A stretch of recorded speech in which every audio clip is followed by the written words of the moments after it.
Omaha's news leader, chronicling the stories and people making a difference in our community.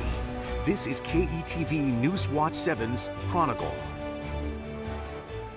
This Black History Month, KETV Newswatch 7's Chronicle is highlighting the changemakers of the past. I don't like to be just put into a slot that says it's Black history, because it's really Nebraska history. And the present. And if I can make one kid be like, this is the route I can go because I watched Miss Putney do it, that would make me absolutely wonderful. That'd be absolutely wonderful. Celebrating our culture and heritage. Working with fabrics from Africa, mahogany veneer, and acrylic paints. While looking to the future. I think it's important for people in the community to see us in this space. Coming together as a community to set a new course. I want kids that come from the neighborhoods that I come from to understand that they don't have to aspire to be rappers and athletes, that there's other jobs out there that they can get that impact community and make a difference and that are just as fulfilling, if not more. Thanks for joining us for this special edition of Chronicle Project Community Black History Month. I'm Quinicia Fraser, bringing you just some of the works done by our team of Black journalists this month here at KETV. February marks a time to recognize the critical role Black Americans have played throughout history, a time for celebration, for remembrance and healing, for action and education. We begin with the effort here at home to revitalize the heart of Omaha's Black community, North 24th Street. Repair sidewalks and pavers to encourage foot traffic to the small and emerging businesses and centers in this district.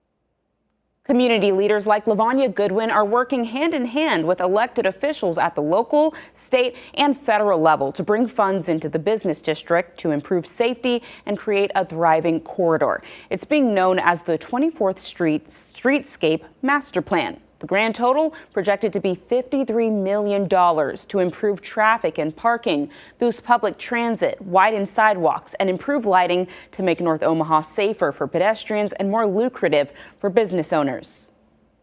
All Americans deserve to have a good seat at the table.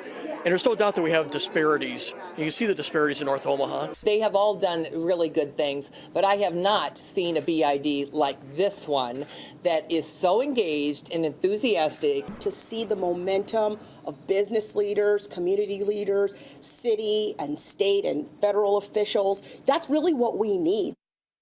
Now, any construction likely won't start until the spring of next year, and the project isn't expected to be complete for half a decade or more. But to appreciate such a transformation of North 24th Street, we have to reflect on our past, one that's seen turbulent times, but also sometimes vibrant.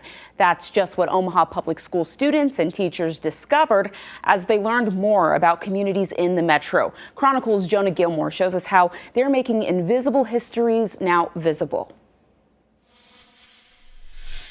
Learning about what wasn't here was actually shocked me. That shock came during Jessica Houston's research of North 24th Street. I live right down the street from here, so learning about where I come from and how exciting and live this place was very exciting for me. The 10th grade student is a part of a program within Omaha Public Schools. Making Invisible Histories Visible explores different areas.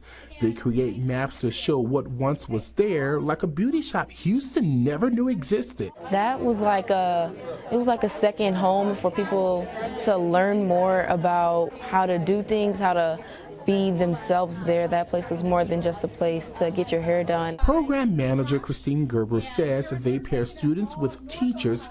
Together, they dig uncovering Omaha's diverse history. This incredible map that we put together that kind of shows the highlights of the now and then. She says that information could be used to help in the revitalization process. How can we look back at what used to be on North 24th Street and help that in deciding what should be here today?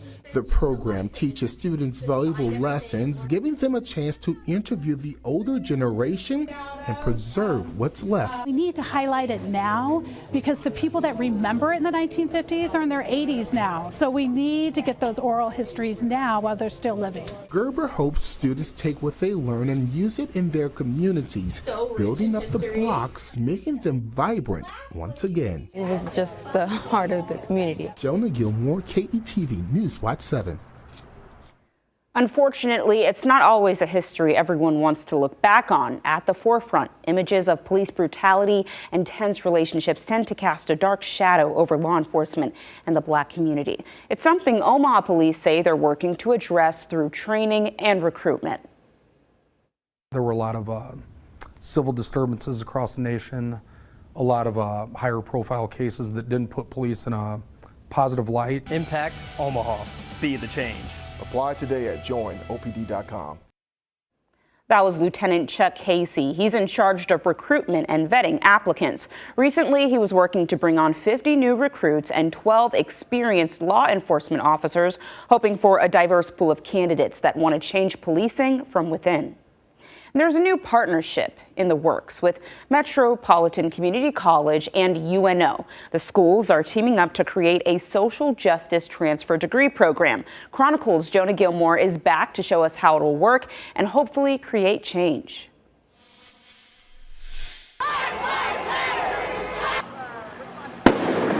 In recent years, social justice has been at the forefront of many conversations. Social unrest, racial injustices, George Floyd. Now, Metropolitan Community College is offering a pathway program designed to help students understand issues surrounding inequality. They can focus on populations that have been historically marginalized and disenfranchised. The partnership with UNO will allow MCC students a chance to transfer to the four-year college and complete a Bachelor of Science degree with a concentration on inequality and social justice. The degree itself will absolutely help students with critical thinking. MCC's Vice President of Academic Affairs, Tom McDonald, says the diversity of careers in social justice is part of what makes the field so attractive to students. Regardless of whether you're in the actual transfer path or you're in a maybe some other unrelated career degree, taking courses like this is always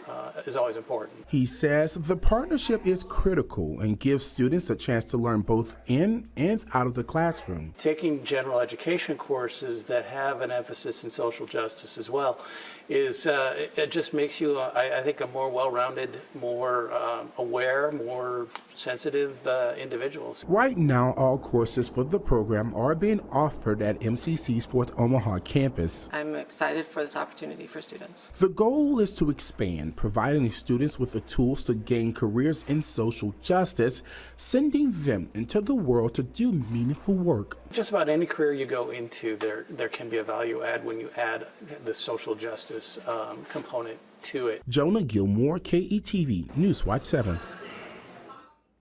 Now, when it comes to our first responders, last year, the Omaha Fire Department hired one of its most diverse class of firefighters, including 7 Black men, mentored by a man who was recently recognized by the city. Chronicles' Alex McClune introduces us to the veteran firefighter putting his own time and money into building and diversifying the profession.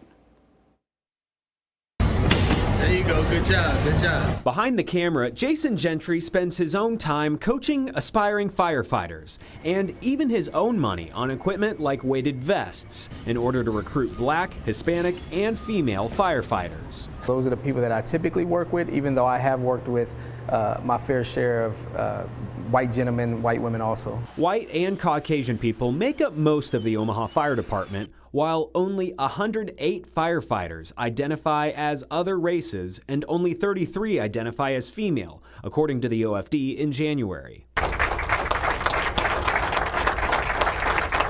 Around Dr. Martin Luther King Day, the city recognized the North Omaha native with the Living the Dream Award for his effort toward achieving diversity. So he just wanted to come in and just get a feel for it. And growing up near Miller Park, he started the job at age 35 at the former South Omaha Fire Station. And my captain would joke and say we're probably the most diverse engine in the city, because my captain was a Hispanic male, we had a woman driver, and there was me, an African American, and a white guy on the back. Representation that inspired him to make the rest of the department look a little more like his South Omaha fire engine. But it was his childhood heroes who helped Gentry and even his mom. So growing up, the fire department would come, the paramedics would come, and they would take it to the hospital, and As a kid, all I knew was that my mom was sick and I would see her come back. Now someone else's hero here at Station 61, Gentry says he won the lottery, finding a fulfilling career and even helping his own son make the department's hiring list. I want kids that come from the neighborhoods that I come from to understand that they don't have to aspire to be rappers and athletes, that there's other jobs out there that they can get that impact community and make a difference and that are just as fulfilling, if not more. Sparking the next generation of firefighters. Alex McClune, KETV Newswatch 7.